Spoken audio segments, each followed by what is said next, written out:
হাওড়া ময়দান থেকে গঙ্গার নিচ দিয়ে শিয়ালদা ইস্ট ওয়েস্ট মেট্রোর কাজ চলছে পুরোদমে। হাওড়া ময়দান থেকে সেক্টর 5 পর্যন্ত প্রস্তাবিত 16.6 কিলোমিটার পথের মধ্যে 520 মিটার পথ গঙ্গার নিচ দিয়ে।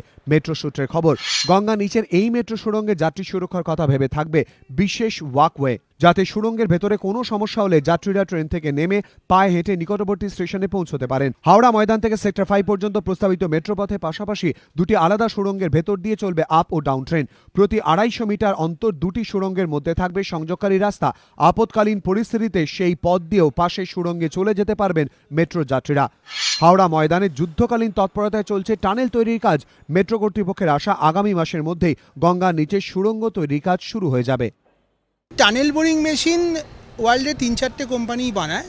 এই যে মেশিন কাজ করছে, এটা হেরেন কানেক্ট, একটা জার্মান ফার্ম, তার থেকে আমার কন্ট্রাক্টর এই মেশিনটা কিনেছে। বেসিক্যালি এই যে machine automatic tunnel boring machine, একসঙ্গে মাটিও কাটবে, অ্যাট দ্য সেম টাইম আমার সেগমেন্ট লাইনার, যেটা টানেল লাইনার, সে লাইনারও লাগাবে। হাওড়া ময়দান থেকে শিয়ালদা এবং শিয়ালদা থেকে সেক্টর 5 এই দুটি পর্যায়ে চলছে ইস্ট ওয়েস্ট মেট্রোর কাজ। মেট্রো কর্তাদের আশা, 2018 সালের জুন মাসেই সেক্টর 5 থেকে শিয়ালদা পর্যন্ত মেট্রো চালু হয়ে যাবে। ট্রেনের প্রতিটি কামরায় থাকবে সিসিটিভি ক্যামেরা, প্রতিটি স্টেশনে থাকবে ওয়াইফাই। আত্মহত্যা রুখতে প্রতিটি প্ল্যাটফর্মের ধারে ফাইবার দেওয়াল থাকবে। ট্রেন দাঁড়ালে খুলে যাবে দরজার সামনের অংশ।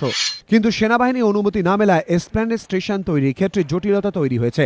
মেট্রো সূত্রের খবর, কার্জন পার্ক স্টেশন তৈরি করার জন্য নতুন করে সেনাবাহিনীর কাছে অনুমতি চাওয়া হয়েছে। অরিত্রিক ভট্টাচার্য, এবিপি আনন্দ, কলকাতা।